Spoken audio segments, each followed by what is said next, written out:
Hello, hello, hello. It's my favorite time of year. It's fall. Oh, I have been out hunting. I took a brief leaf hunt this morning because I looked out and I could see the tops of some of the trees were changing colors. And as I looked around, I found reds and yellows and oranges. I love this. This is one that's turning yellow, but looks like has little green polka dots on it. This one's turned red. This one is yellow and orange with a little bit of green on the tip. This one has fallen and it's still green in the middle. And their shapes are all so different. And I love it. And so that inspired me today to say, let's draw some fall trees. So let's get started. First, I went into my bucket of crayons and I found all kinds of fall colors. All kinds of, this says goldenrod, mahogany, red, brown, orange, green, burnt orange, tan, red, orange, another brown, yellow, another red, yellow, orange, dandelion, green. I have all of these beautiful colors that remind me of fall. The first thing I'm going to do is I'm going to make grass across the bottom of the page. And for that, I'm going to use a bumpy line, just because. You could use a zigzag line or a straight line. I want bumpy today. There's my bumpy line. I'm going to show you how a neat way to draw trees that have lots of branches. A lot of times people will draw trees and they only draw the tree trunk. Well, I'm going to start with, in the middle of the page, with the letter Y. Yes, the letter Y. I'm going to do another letter Y over here and another one here. Good. I made this one a little bit taller because not all trees are exactly the same height. Okay, well, after I make the letter Y, I'm going to add the trunk because that Y was for making the tree. Notice I started at the top and made the bottom a little bit wider than I did at the top. Now, making a tree involves a few steps, but they are easy steps. Easy peasy. So I'm going to do it again. I'm going to add a line on this side and this side to make the trunk of the tree come down all the way down to where the grass is and fill it in so the tree trunk is nice and thick and it can hold up this tree with all these branches and all these leaves. So again, I make 2 lines on each side of the bottom of letter Y, and then I color in. Okay, so I'm glad I found all these wonderful colors because these trees are going to be amazing. Now these are my main branches, so I'm going to make them a little bit thicker too. I'm going to make them thicker, but they are pointy at the end like that. So it's thicker, but it's pointy at the end like that. These are my 2 main branches, big old branches. So I'm going to start there and see the end. There's a point there at the end, and it gets wider as it connects down there to the tree trunk. All right. I love crayons. They're the best. Crayons are the best. Now, we're going to continue making the letter Y to add more branches. So I'm going to make a branch here and another branch going in this direction and one over here. And boy, this is looking tree-ish already. I'm going to make one coming up right here. Look at that. Look at all those little branches. And guess what? This tree is right next to it. They're really close together and their branches are almost touching. Look at that. Some of them are The branches are going to the side. Some of them are pointing up. This is my tall tree with some tall branches up there, and some more here and here. And notice how I do this, just making branches in all directions. Some pointing up, some pointing sideways, some pointing down. Cool, right? I can make some even smaller ones, pointing down like so, like that. See that? Those are branches. Those are all branches. Now this tree, I'm going to do trees of different colors. This tree, I'm going to use all my yellowish colors and give it a yellowish look. So what I'm going to do is I'm going to start right here at the tree trunk, and I'm going to make a bumpy line that goes all the way around my branches.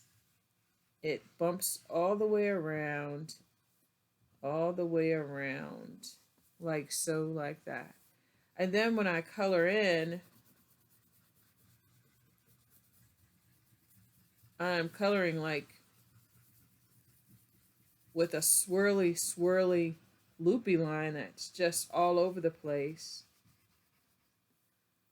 And then I add some of this other yellow in here.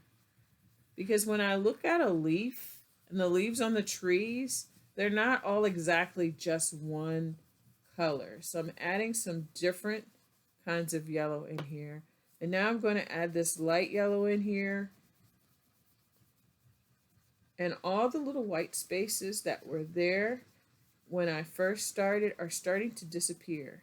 And this tree is yellowish and very lovely-ish. Very lovely. I'm going to bring that closer so you can see that, all that loveliness. Right? Okay. My next tree is going to be with the oranges. I'm going to use all these oranges. I have red orange, regular orange, and yellow orange. So I'm going to use the red orange, and I'm going to do that bumpy line that goes around. Wait a minute. I just went on top of that yellow. Yes, sometimes they overlap one another. Yes, they do. Trees don't just grow all by themselves somewhere. And I'm going to add that wild and crazy loopy scribble. Now this is a controlled scribble. This is a controlled situation. It's not just scribbling for no good reason. I'm staying inside the bumpy line that I drew, and then I'm going to use some of the regular orange. And I like that you can see that the leaves here from both trees are overlapping each other. That's how it is in real life. When you're looking at a tree, you look out at all of the colors, and all the trees are ablaze with so many beautiful, beautiful colors. And you can see trees that are beside each other and when they're touching. Okay, so now I'm using yellow orange, and I'm trying to get it into all the places where there might be some white spaces showing. But it's okay if there's white spaces showing, because it just makes the tree look a whole lot better, I think. Like real. Okay, I'm going to bring this in closer so you can see where that orange and the yellow overlap right there. Beautiful. My last tree is going to be red, but you don't have to do yours in the same order I did. If you wanted your red tree here in a red, maybe I'll use red orange because they're similar. But I'm going to go around the outside of the tree with my bumpy line around the branches with my line that's bumpy. Notice the shapes of these trees. None of these trees have the same shape. They're not just like a lollipop tree that has a circle on top. Okay. Let me get that controlled scribble in there with this wild loopy line. It just loops around, and it sort of looks like a scribble, but it really is a loopy line here. It's just looping around really fast.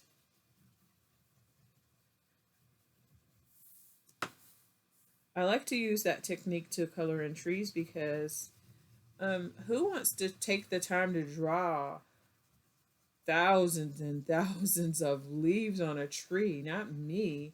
There's so many leaves on a tree, I bet it would even be pointless to try to count them. I mean, there's so many leaves on a tree. You can't draw each individual leaf. So this technique creates the illusion of lots and lots of leaves all over the tree. Now I didn't color my grass yet because guess what? I'm going to add some little leaves on the ground because the wind has blown them. They're blowing down. Now this is a situation where you can draw one or two leaves. You can draw one or two leaves and not worry about it.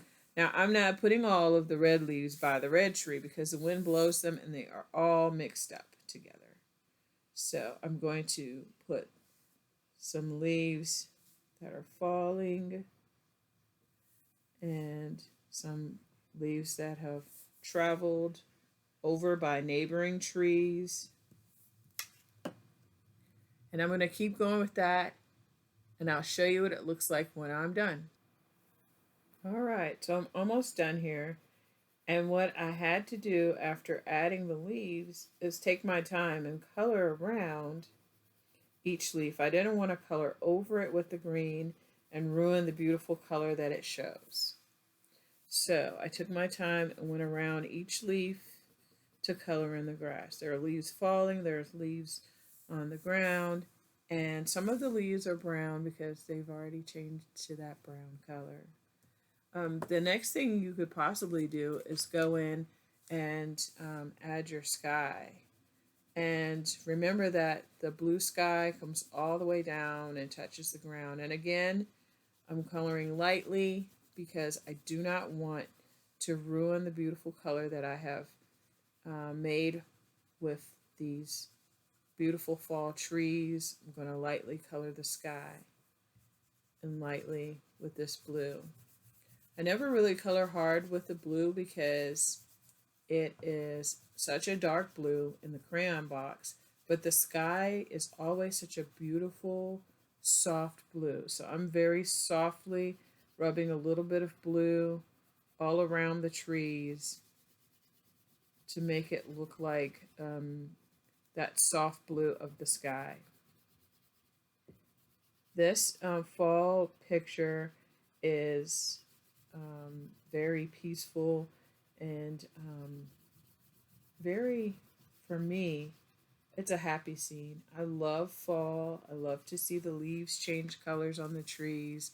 I love to see how many of them fall, and breaking them is not always fun, but it's part of it. It's just part of the process. So I very lightly with my blue colored my blue sky, and voila.